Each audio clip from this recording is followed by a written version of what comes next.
Selamat bergabung di channel Motivasi Anak Muda. Semoga video ini menambah pengetahuan kita semua. Amin. Jangan lupa tinggalkan komen dan tekan tombol like dan subscribe.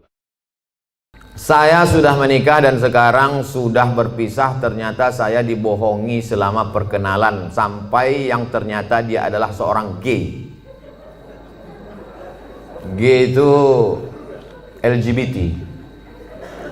Gay itu kalau nampak anak gadis cuek aja dia, tapi kalau nampak anak lajang meniti air liurnya. Itu gay.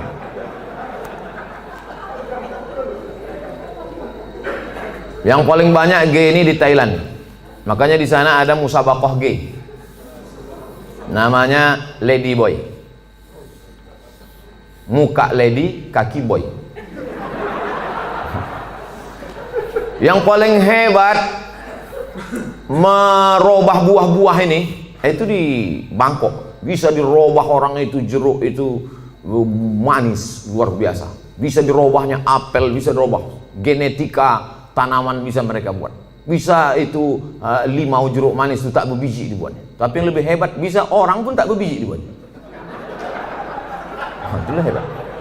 Luar biasa mereka. Ini gini. Oke, kita lanjutkan. Hati saya hancur Pak Ustaz. Jangankan ibu, saya pun ikut merasakannya. Coba, saya ini udah sampai pada level bisa merasakan perasaan orang lain. Bagaimana perasaan seorang perempuan, dianggapnya inilah akan menjadi imam dia. Ternyata pas disuruh jadi imam, bang kau jadi imam, aku aja lah. Gimana perasaan dia? Dah. Mohon Ustadz beri doa membuat hati saya tenang dan ikhlas atas diri saya. Adakah yang terjadi di dunia ini di luar kuasa Allah? Saya tanya sekali lagi. Adakah yang terjadi di dunia ini di luar kuasa Allah? Kalau ada yang mengatakan ada yang terjadi di luar kuasa Allah, berarti Tuhan itu dua. Ada Tuhan baik, ada Tuhan buruk. Berarti dunia ini tak pernah aman, karena Tuhan baik sama Tuhan buruk ini berkelahi. Lau kana fihi ma'alihatun illallah la fasadata. Seandainya di langit dan di bumi ini ada Tuhan selain Allah, maka sudah lama dunia ini hancur. Oleh sebab itu segala sesuatu terjadi atas kehendak dan kuasa Allah. Langkah, rezeki, pertemuan, maut, kuasa Allah. Itu maka kaca spion itu kecil dibuat. Kaca depan itu besar. Supaya apa? Supaya kita lebih banyak melihat ke depan daripada melihat ke belakang. Ada mobil yang kaca spionnya sebesar kaca depan? Tak ada. Masa lalu itu tengok sekali-sekali aja. Tengok, habis. Kita lebih banyak menatap masa depan. Begitu banyak masa depan di depannya. Yang senyum, tak pula bisa nampak mana yang senyum, mana yang tidak. Itu sedapnya ceramah musim corona ini. Oleh sebab itu Bapak Ibu yang dimuliakan Allah Subhanahu wa Ta'ala, yakinkan bahwa ini adalah sudah selesai, tatap masa depan. Maka kita berharap, tidak ada tempat berharap kecuali kepada Allah. Kalau kita emosi, marah-marah, ngamuk-ngamuk, itu meledak-ledak. Marah itu apa definisi marah? Definisi marah itu adalah darah dalam jantung yang mendidih, menggelegak ke atas, mengamuk, mata memerah, bawaan emosi. Tapi kalau dia ditahan, kita tidak marah, muncul sedih. Kalau diluapkan, marah. Kalau tak dilepaskan, sedih. Maka tidak ada yang bisa menghilangkan marah dan sedih kecuali ridha menerima takdir ketetapan Allah Subhanahu wa Ta'ala. Itu bagian dari takdir Allah. Karena ibu kan sudah usaha dulu, sudah kenal dengan baik, ditengok badannya gagah berotot, kumis melintang. Kan belakangan baru tahu dia melambai. Artinya sudah usaha. Oleh sebab itu ini sudah di luar dari kemampuan kita sebagai manusia. Maka kita yakin bahwa ada Allah yang mengatur kehidupan, ada Allah yang mengatur pertemuan, ada Allah yang mengatur itu semua. Maka banyakkan ibadah. Apa kata Allah dalam Al-Quran? Falya'budu rabba hadzal bait. Banyak-banyaklah kau beribadah kepada Allah. Kalau kau banyak beribadah kepada Allah, at'amahum min ju'. Kalau kau lapar dikasihnya kau makan. Wa amanahum min khauf. Kalau kau cemas dihilangkannya rasa cemas dari dalam hatimu. Hidup ini kalau dipikirkan cemas, berkunang-kunang kepala, sampai jam 2 malam mata tak tidur, nama penyakitnya insomnia, pergi nemui psikolog, psikiater, Pak psikolog, saya punya masalah, sudah 2 malam tak tidur-tidur, Psikolog tuh ngangguk-ngangguk aja, psikiater tuh ngangguk-ngangguk aja, diambilnya kertas resep dikasihnya. Ini makan sebelum makan, ini makan setelah makan, ini makan setengah makan, ini makan 3 kali, ini makan 2 kali. Nengok itu bertambah pula beban kepala kita. Kalau hidup ini cuma untuk tidur aja, dikasihnya pil tidur. Begitu kita makan, hilang. Begitu dosisnya habis, kumat lagi. Tidak ada cara kecuali banyak beribadah kepada Allah. Idza sa'alta fas'alillah, minta tolong kepada Allah. Tapi ke Makkah nggak bisa Pak Ustaz. Saya mau berdoa di samping Ka'bah nggak bisa Pak Ustaz. Aqrabu ma yakunul 'abdu min rabbih wa huwa sajid. Orang paling dekat dengan Allah ketika sedang bersujud. Allahu Akbar. Saat sujud itulah mengadu kepada Allah. Jangan adu ke kawan. Ngadu ke kawan habis ditumpahkan, besok jadi lawan dibukakannya di medsos. Selesai, tamat riwayat. Mengadu kepada Allah Subhanahu wa taala, meneteskan air mata. Tak ada tempatku mengadu kecuali Engkau ya Allah. Tak ada tempatku minta kecuali Engkau ya Allah. Tolong aku ya Allah. Hasbunallah wa ni'mal wakil, ni'mal maula wa ni'man nasir. Sulitkah bagi Allah mengatur kehidupan kita? Innama amruhu iza arada syai'an ayakula lahu kun. Mudah bagi Allah. Lalu kenapa dibuatnya hidup kita ini sulit? Dia ingin melihat kita merintih di tengah malam bermunajat melelehkan air mata. Itu yang diinginkan Allah dari hambanya yang dia sukai. Oleh sebab itu, tanamkan dalam diri kita, aku dicintai Allah, aku disayangi Allah, aku disukai Allah. Allah menyelesaikan setiap perkaraku, Allah memperhatikan aku, Allah melihat aku, Allah mengatur kehidupanku. Tiap hari dikatakan itu. Makanya selesai sholat kita katakan, la ilaha illallah wahdahu la syarikalah, lahul mulku wa lahul hamdu, yuhyi wa yumit wa huwa ala kulli syai'in qadir. Hukuman apa sebenarnya untuk seorang homoseks di dunia dan di akhirat? Man ra'aitumuhu ya'malu 'amala qaumi Lut. Siapa yang kamu lihat melakukan perbuatan umat Nabi Lut, faqtulul fa'il wal maf'ul, maka hukumnya adalah hukum mati. Andai diterapkan hukum Islam, itu bencong-bencong itu tobat semua. Begitu dipancung kepala, hilang bencong. Hai katanya, begitu dipancung satu, hai. Tapi tak bisa itu kita laksanakan. Berapa ceramah saya yang dibully oleh bencong-bencong karena ceramah saya tegas, tapi saya tak peduli. Kalau ada yang gini-gini kan ceramah saya, itu banyak bencong. Kalau jantan tentu berani dia langsung kan. Bagaimana hukumnya orang yang telah melanggar sumpah atas nama Allah? La yu'akhidhukumullahu billaghwi fi aymanikum walakin yu'akhidhukum bima kasabat qulubukum. Fakaffaratuhu, kalau ada orang melanggar sumpah, maka cara menebusnya 3. Yang pertama, it'amu asyarati masakin, kasih makan 10 orang miskin. Au kiswatuhum, atau kasih 10 pakaian orang miskin. Au tahriru raqabah, atau membebaskan budak hamba sahaya. Kalau tak sanggup faman yajid, siapa yang tak sanggup? Fasyamu salasati ayyam, puasa 3 hari. Maka ibu jangan percaya kalau bapak ini bersumpah. Sampai mati mah nggak akan nikah lagi. Nah, puasa dia 3 hari, selesai.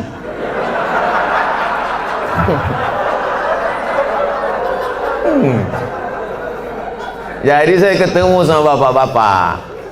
Ketemu saya bapak-bapak, Ustadz, aku dulu Pak Ustadz sudah bersumpah aku sama biniku. Aku tak akan, walaupun kau mati meninggal dunia, aku tak akan nikah lagi sampai mati. Terus ini istri bapak, iya 3 hari dia meninggal, nampakku yang lain katanya. Tapi bapak udah bersumpah, puasa aku 3 hari gitu. Hati-hati, mohon maaf Pak, aku bukakan pula ceritanya. Akhirnya kartu bapak tak bisa lagi dipakai kan. Itulah baiknya saya sama ibu-ibu. Apakah ada taubat bagi orang yang telah melanggar sumpah itu Pak Ustadz? Dia sudah memain-mainkan nama Allah. Maka menebus sumpah itu hanyalah sekedar menebus perbuatannya. Tapi perbuatan dia, salah satu la yanzurullahu ilaihim.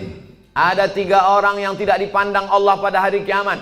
La yukallimuhumullah, tak diajak bicara oleh Allah. Walahum azabun alim, mereka diazab dengan azab yang amat sangat menyakitkan. Siapa itu? Orang yang bersumpah palsu, terutama dalam berdagang. Berapa ini harganya? Aku tak ada ngambil untung, nih aku jual modal aja nih, demi Allah. Mana ada orang jual modal? Kau kalau bohong jangan 4 kali. Tak ada orang jual modal, pasti dia ngambil untung. Udahlah bohong, mau melakukan barang, itu tak dipandang Allah, tak dilihat Allah pada hari kiamat. Apalagi yang bersumpah-sumpah itu pakai Quran pula tuh di atas. Saya bersumpah akan menjadi PNS, bersedia ditempatkan di seluruh Indonesia dari Sabang sampai Papua, bersedia 3 hari tempat sana, balik ngurus surat pindah. La ilaha illallah. Mudah-mudahan yang sudah bersumpah nih taubatnya diterima Allah SWT. Banyak juga.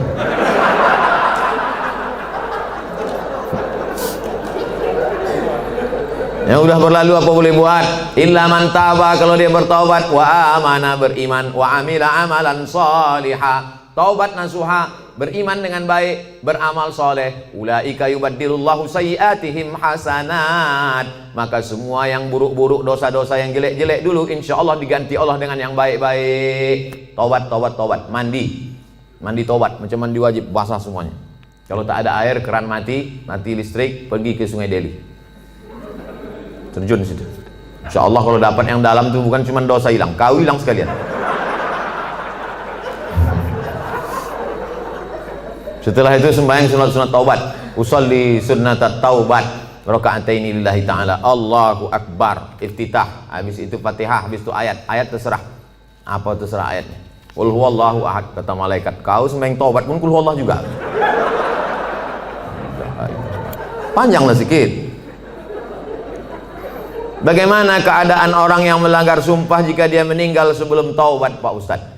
Orang yang mati berdosa, dalam keadaan membawa dosa, mati dia, maka dia masuk neraka dulu singgah. Dicuci, diobok-obok dulu neraka. Panas neraka itu Pak Ustadz. Diletakkan batu kerikilnya di tapak kaki, mendidih otak di kepala.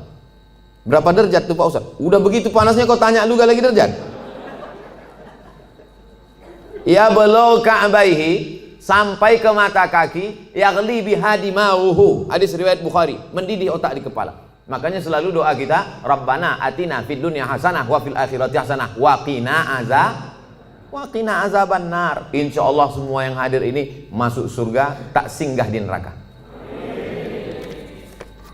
Bagaimana pandangan Ustadz ketika seorang pemimpin bertutur kata tak santun, tak bertata krama kepada bawahannya, padahal hakikatnya seorang pemimpin itu harusnya bisa menjadi panutan bagi orang yang dipimpinnya. Kalau kita tak suka, saya kebetulan tidak pimpinan, tapi dulu pernah juga jadi dosen. Satu semester itu kadang 10 kelas, satu kelas itu isinya 30 orang, jadi saya memimpin 300 orang. Jadi saya sampaikan di pertemuan pertama, adik-adik mahasiswa sekalian, saya ini orangnya tak suka marah-marah, ngamuk-ngamuk, caci maki, sumpah serapah. Saya punya aturan-aturan, nilai saya ambil 40% dari mid semester, 40% dari UAS, ujian akhir semester. Ini saya bagi ada 13 makalah. Pertemuan pertama tatap muka, perkenalan, orientasi. Pertemuan nanti berikutnya adalah presentasi makalah. Kalau kalian sedang tidak mood, sedang malas, jangan datang ke kampus, karena aku tak bisa menengok kalian main-main di dalam, main HP. Nah, saya kasih tahu, kalau kalian tak siap makalah, jangan kalian datang. Kalian buat izin, kalian bisa telepon saya, bisa kirim WhatsApp saya. Nah, kita kasih tahu dari awal. Kita yang paling tahu tentang diri kita, apa yang membuat kita marah. Kalau kita pula mau mengasih tahu dia, kasih tahu dengan baik. Jangan kita marah kepada ini, kita lampiaskan ke sini. Qaulun ma'rufun, ucapan yang baik, wa maghfiratun, pemberian maaf, khairun, lebih baik. Pimpinan juga tak bisa marah-marah. Apa titel Bapak tuh? Mudah marah. Nah, oleh sebab itu maka, tapi pemimpin tak boleh pula tak marah. Karena kalau pemimpin tak ada marah, makanya ada punishment, ada hukuman, ada SP1, ada SP2, ada SP3. Mesti ada ketegasan, mesti ada disiplin. Saya tak suka juga setelah pengajian ini, terserah kalian lah, mau kerja tak apa. Aku udah kuserahkan semua pada Allah. Tak betul. Nah, jadi sebetulnya Islam itu meletakkan sesuatu pada tempatnya. Jadi jangan bayangkan Nabi itu tak pernah marah. Nabi pernah marah. Naik dia ke atas mimbar, merah wajahnya, merah matanya, marah dia. Jadi Nabi itu menempatkan sesuatu pada tempatnya. Salam dia, assalamualaikum warahmatullah. Ditengoknya banyak yang tak sholat berjamaah, marah Nabi. La uharriqanna alaihim buyutahum, ku bakar rumah mereka yang tak sholat ke masjid, kata Nabi. Marah. Mana mungkin bakar gitu ucapannya tak marah. Siapa yang tak ke masjid ku bakar. Marah. Nah, cuman marah pada tempatnya. Ini banyak orang sekarang kan tak menempatkan sesuatu pada tempatnya. Orang yang menempatkan sesuatu pada tempatnya namanya adil. Lawan dari adil zalim. Jadi kalau kita marah-marah aja sama orang, itu zalim. Bermasalah di rumah, marah ke security, itu zalim. Apa pula aku yang salah kata security? Awas kau kutuntut di akhirat nanti. Apakah benar apabila suami memakan penghasilan istri hukumnya haram? Bapak punya gaji, ibu punya gaji. Ibu punya gaji, bapak punya gaji. Sama-sama punya gaji. Bedanya apa? Dalam gaji bapak ada hak ibu, namanya nafkah. Dalam gaji ibu tak ada hak bapak. Setuju? Kuat mereka. Dalam gaji bapak sama-sama bergaji 5 juta. Bapak 5 juta, ibu 5 juta. Dalam gaji bapak itu ada hak ibu. 5 hak ibu. Pertama makan, kedua pakaian, ketiga tempat tinggal, keempat pendidikan, 5 perhatian. Hak ibu, kewajiban bapak. Tapi ibu bisa bekerja karena izin bapak. Izinnya pun bukan karena keterpaksaan. Bang, aku kerja ya. Kalau tidak, awas bang. Tidak bisa juga. Oleh sebab itu ibu punya gaji, ibu punya warisan, ibu punya pendapatan, ibu punya kos-kosan, ibu punya mobil, ibu punya sudaku, ibu punya kocan, ibu punya angkot, ibu punya motor. Itu milik ibu. Kalau ibu meninggal 50% untuk bapak. Kalau ada anak 25%. Artinya ibu punya harta. Lalu kemudian ketika ibu mau bersedekah, ibu tidak minta izin ke bapak. Sebetulnya ibu tak perlu minta izin karena itu punya ibu. Tapi ibu sebagai orang yang beretika, bermoral, berakhlakul karimah, ibu ngomong, kulo nuwun, kata orang Jawa, bang, aku mau menyantuni anak yatim di sana. Jadi duit gajiku ini ku pakai. Bapak tinggal ngangguk aja. Gitu. Dan ibu tak boleh bertentang tenteng. Kau mau kemana? Aku mau menyantuni anak yatim di sana. So kau tanya, ini kan gaji aku. Nah, pertanyaannya, apakah haram bapak memakan hasil gaji ibu itu? Harta bapak berpindah kepada saya sebab apa? Jual beli. Sebab apa? Pinjam meminjam. Sebab apa? Sodakoh. Sebab apa? Infak. Sebab apa? Wakaf. Bisa duit ibu itu berpindah ke bapak, apa sebabnya? Akadnya itu apa? Sodakoh. Sodakoh dia. Udah nggak? Selesai itu udah. Bang, ini gajiku bang, ini duitku bang. Tapi karena aku tengok abang susah kali, ini ku kasih abang sodakoh. Biar jangan apa kali ya bang, ini ambil.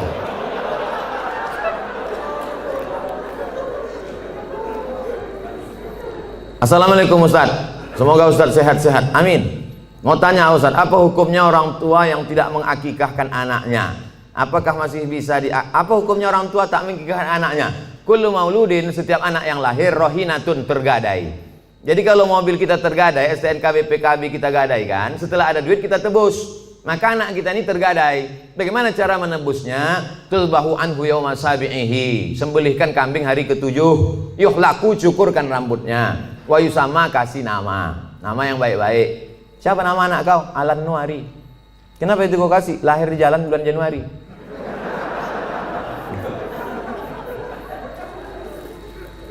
Kasih nama yang baik-baik, cukurkan rambutnya karena itu rambut kotor di dalam. Lalu kemudian sembelihkan kambing hari ke-7.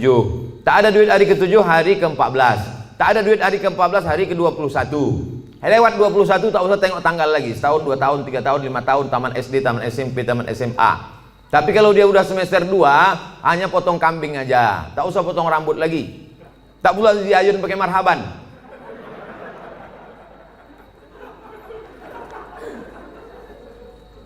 Apakah masih bisa diakikahkan setelah anak itu sudah besar Pak Ustadz? Jangankan anak itu, bapak ibu balik ke rumah nanti tanya emak sama ayah, ada tak diakikahkan? Kalau tak ada diakikahkannya, besok pagi beli kambing, boleh akikah. Akikah saja, yang pula cukur rambut, begundul semua pegawai besok. Saya tulis dalam buku saya 37 masalah populer, di situ ada pembahasan akikah setelah dewasa. Tapi yang hamil sekarang punya anak, nanti hari ke-7 potongkan, bagus. Bolehkah zakat harta dan sedekah diberikan kepada adik kandung yang beda ibu status adik saya? Tidak boleh memberikan zakat kepada orang yang wajib dinafkahi. Bapak, Mama, ini 5 juta zakat abang sekaligus belanja kita bulan ini. Bapak wajib menafkahi ibu, maka bapak tak boleh berzakat kepada ibu. Tapi ibu boleh berzakat ke bapak. Itu bedanya. Ibu boleh berzakat. Bang, ku tengok abang udah agak-agak fakir miskin nih bang. Nah, jadi abang itu zakat. Tengok susah kali kau bang. Ini pakai lain. Ini gaji ke bulan ini.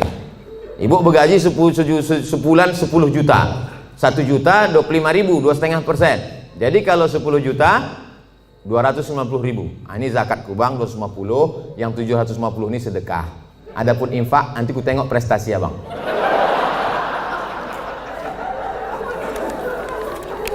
Nah, kaedahnya tak boleh berzakat pada orang yang wajib kita nafkahi.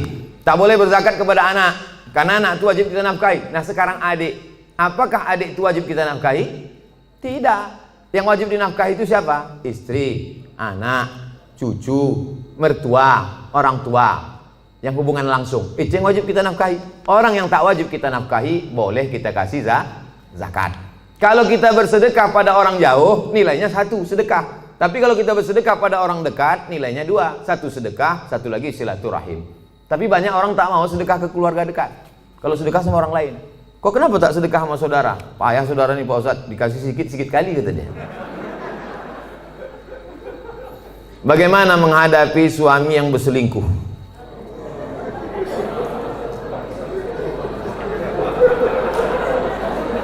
Udahlah dikasih zakat, berselingkuh pula. Ilaha illallah. Parah kali orang Medan ya. Ibu punya wali 6 orang. Jadi bukan ibu memanggil bapak itu dengan membawa centong sini bang, bukan gitu. Ibu punya wali 6 orang. Pertama ayah, yang kedua atuk opung, yang kedua abang ayah, yang ketiga adik ayah, yang keempat abang. Yang pertama ayah, yang kedua datuk opung, yang ketiga abang, yang keempat adik laki-laki, yang kelima abang ayah, yang keenam adik ayah. 6 wali ibu itulah yang menyelesaikan ini. Maka dipanggilnya lah, setan sini kau sebentar. Orang berselingkuh itu mesti gitu manggilnya. Tak pula kita panggil kepada menantu kami silakan datang. Mana lah tengkuk dia. Kalau ada yang polisi, tentara situ, cabutkan pistol, letakkan di atas meja itu, pang, letakkan, biar tahu dia. Walaupun tak ada pelornya. Ku dengar kau udah selingkuh. Kemarin tertangkap screenshot SMS. Ini dia kan, ini foto perempuan kan. Kau jangan macam-macam. Kau berhenti selingkuh.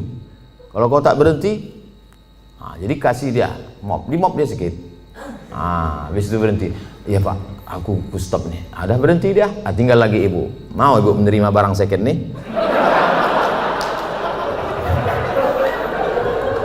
Kalau ibu, kata ibu, Pak Ustadz, aku ikhlas menerima dia Pak Ustadz. Tak bisa aku berpindah ke lain hati Pak Ustadz. Terimalah dia.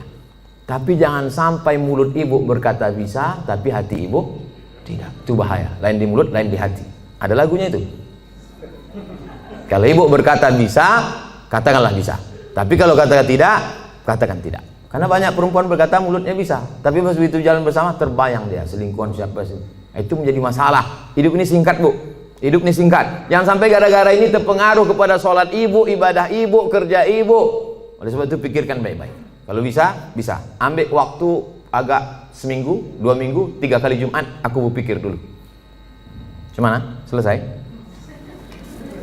Apa pendapat pandangan Ustadz terhadap pandemik COVID-19 yang sekarang terjadi dan bagaimana menyikapinya? Itulah yang kuceramahkan sejam tadi.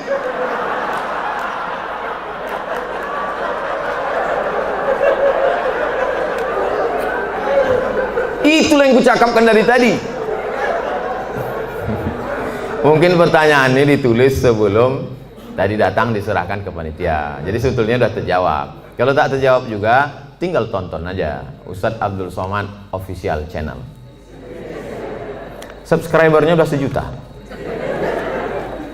Mana tahu nanti dicarinya yang mana channel itu yang ada 1 juta subscriber. Jika kita mengetahui bahwa pasangan hidup kita telah mengikuti ajaran Syiah, apa yang harus kita lakukan? Apa hukumnya? Perbedaan kita dengan Syiah ini 5. Yang pertama, Syiah wajib mengimani imam 12. Sedangkan rukun iman kita 5. Antumina billah wa malaikatihi wa kutubihi wa rusulihi wa yaumil akhir wa biqadri khairihi wa syarrihi. Sedangkan dia ada rukun imannya lagi, beriman kepada imam yang ke 12 imam. Siapa yang tak percaya kepada imam 12 kafir. 2, mereka mencaci maki sahabat Nabi. Karena kata mereka setelah Nabi meninggal itu mestinya penggantinya Sayyidina Ali. Lalu kata mereka Abu Bakar dengan Umar itu merampas khilafah Ali. Dan sahabat yang lain diam melihat kebatilan. Maka sahabat-sahabat Nabi itu kata mereka kafir. Yang ketiga, kata mereka ada Quran yang disebut dengan Mushaf Fatimah. Tebalnya 3 kali lipat daripada Quran ada kamu sekarang. Kenapa buktinya musabaqah tilawatil Quran mereka pakai Quran yang ada sekarang? Kata mereka, sebelum Imam Al-Qaim, mereka menunggu imam yang ke-12. Imam yang ke-12 itu katanya bersembunyi di Sirdab, di bukit di Irak, dalam terowongan. Itu mereka tunggu-tunggu, belum keluar lagi.